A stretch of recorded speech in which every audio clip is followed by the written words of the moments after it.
We got a lot of stuff going on. Really cool stuff. It's got to be really expensive, right? So, what can you help us with the cost associated with some of these things?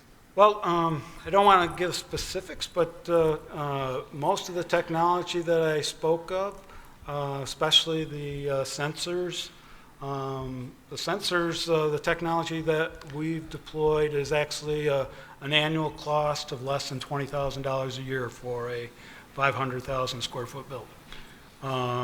The activity around the drone, I don't think too far off base. It's less than, for the fetch robot, it's less than $75,000 in its price. And then when we're talking about some of the wearable technology, that's really dependent on the how many users that you have. But the headsets are around $2,000. So the headset with the ring scanner is about $2,000. And then the platform license is really dependent on how many users you have. Okay, good. Yep. That's not nearly as expensive as I would have thought. So what about the ROI, right? That those of us that manage P&Ls always are interested in the ROI. What do you think there? Well, we're seeing ROIs between 6 months and 2 years, depending on the expense of the technology. Okay. All right. Good. Thanks. Rohan, what makes AMR solutions different than AGVs or other autonomous vehicles in a warehouse? Yeah. So they both were basically made to do material transport. So move stuff from A to B and in your warehouse or in your manufacturing environment, right? AGVs are they're autonomously guided vehicles, so they have to have magnetic strips on the ground, so they have to be guided on its way, right? While as AMRs, the only infrastructure thing that you need is the Wi-Fi, right? So you drop these robots in your warehouse, in your manufacturing environment, and they're ready to go, right? AGVs are truly not collaborative, right? While as AMRs are supposed to work around people, right?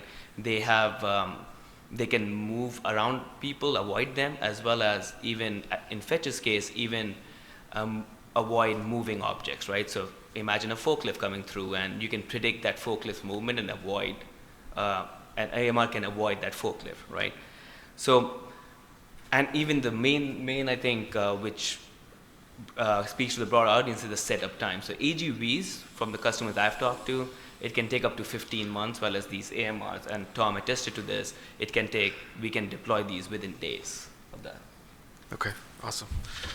All right, well, I think everybody that I've talked to at the conference so far that deals with transportation is feeling the heat from the market a bit, and so I thought it appropriate to talk a little bit about or ask our experts, or ask Tom specifically about the things that we're doing right now with autonomous or semi-autonomous vehicles. Sure. You'll see a video if you come to our booth around some of the activity we've been doing with Embark.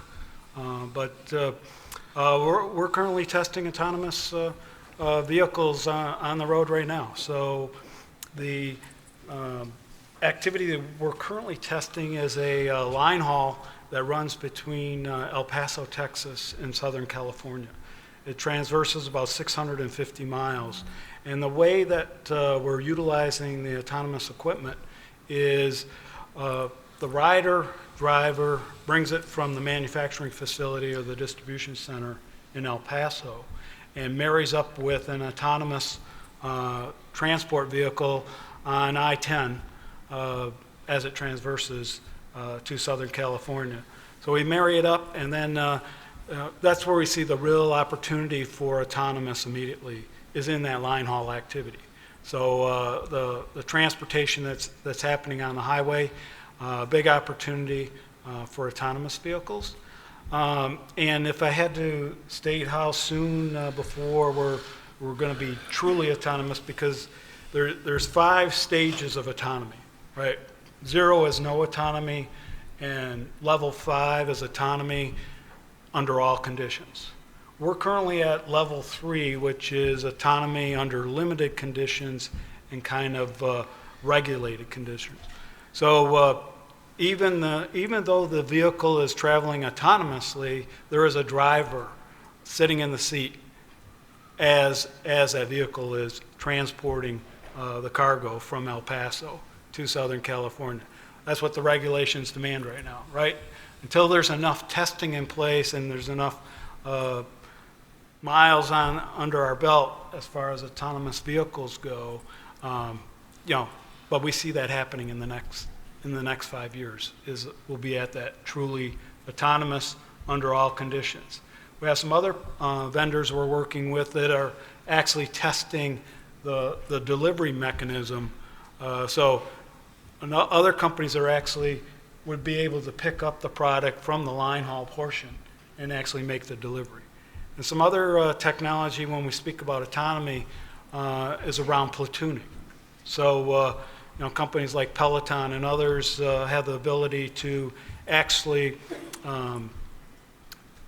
man the first vehicle, and then through connected vehicles or connected devices, actually connect the second and third tractor to that first one. So that it's not truly autonomous overall, but it's connected vehicles, and you're able to eliminate one or two drivers compared to having three drivers that would have to traverse an entire thing. So those are some of the different activities around autonomy and autonomous vehicles that we're working on. They're getting close, just they need to move a little faster, right? We could use a few right now. Rohan, for you, how does Fetch Robotics solution compare with other types of automation? Sure. So Fetch Robotics, a main software, that main product that we have these robots, but all these tied to something called as FetchCore, right? Which is a software management, which is a fleet management software. So what that comes up with is its ability to quick to deploy systems, right? So within days we're up and running. All the robots live on the same FetchCore instance, right? The UI for FetchCore, and this is the greatest thing that the customers like, is mainly meant for warehouse managers, right? So they have full control of these robots. So if suppose you have a change in your workflow, you don't have to contact someone at Fetch. You can quickly go log into your FetchCore instance and change it on the fly, right? Then the other things with AMRs, which makes us unique, is the obstacle avoidance, mapping all that, mapping bigger warehouses and moving autonomously and safely. One core component to Fetch is its safety, right? So we made robots with the core with understanding that they have to be safe around it. So we have these bigger robots which have all the safety controllers in them. That is very, very important for us as compared to other different solutions, automation solutions, which are retrofitted for safety. Okay, all right, good. All right, for you, Tom, we talked a lot about the digital supply chain, and I think I made a point during my opening remarks around the value in the data that's an output of the digital supply chain. And so I know we're doing some things from an analytics perspective that maybe you can share with the group. Sure. When you think about analytics, there's four different activities there. So you have diagnostic, descriptive, predictive, and prescriptive. And historically, we do a lot of work around the descriptive and the diagnostic, right? And invested in a lot of tools in that regard, as far as like tools like Tableau and Power BI from Microsoft and activities like that. But we see all the information that's going to be generated from the digital supply chain really allows you to do many other things, right? So we can do things like risk management, a little bit more predictive transportation planning, and those things, utilizing, some of the newer technology, and we're actually starting to pilot and test some activities with artificial intelligence, as well as machine learning, and those activities are really in development right now, and they're going to be part of our next phases of Ryder Share as we develop that out. So we'll not only build to do event management, but we'll build to do proactive event management. So we're investigating technologies that look at multiple events as they're happening. So not only understanding construction and weather, but also starting to understand economic conditions and other things that are going on in the market, so that we can truly react to the true conditions that are going on. And we're working with companies like, so we've made an investment in Plug and Play, which is a technology accelerator in Southern California, and they're actually in their second batch of supply chain and logistics startups. We're working very closely with them to analyze new startups and new activities. And I got to say, about 75–80% of the startups that are involved in that activity are focused on the digital supply chain type activity. So there's a lot of intelligence being applied to analytics. Okay. All right, good.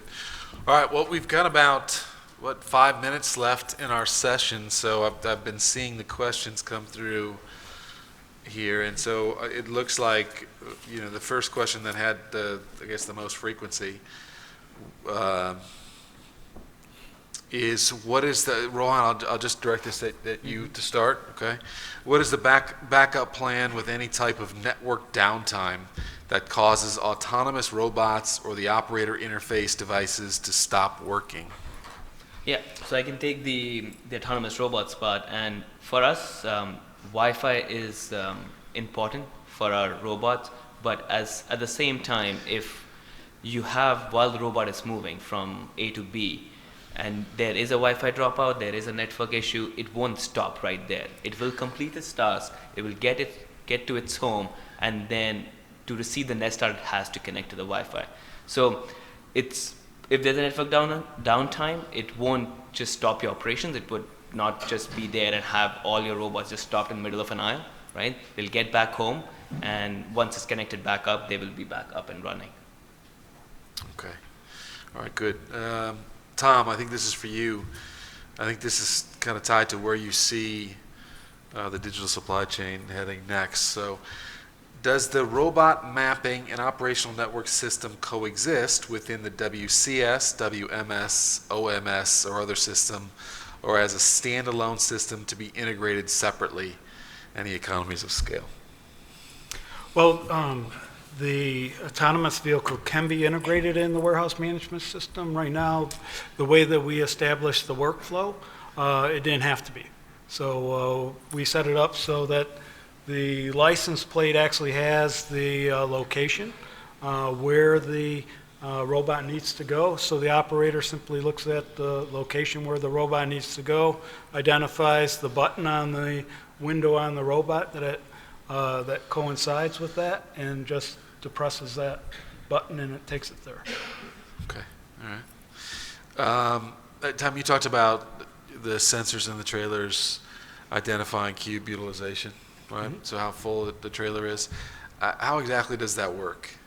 Well, so it's a 3D type camera that's mounted in the back of the trailer, and it's connected to the internet, so it can sense how full the trailer is and send that back to the dispatch office as it's navigating the route. Okay, all right. Let me see here. Rohan, I know you've got a background in drones as well. Is the RFID required for drone-based cycle counting, and can traditional barcodes work? Yeah, so I think that's more of a Tom's question, but RFID, for RFID counting, we need those RFID tags, but for the barcode, as Tom said, they can only be one. Right, for the tag surveyor, and this brings up an interesting situation. So the original pilot activity that we were trying to identify was for the facility that we ultimately used the fetch robot at.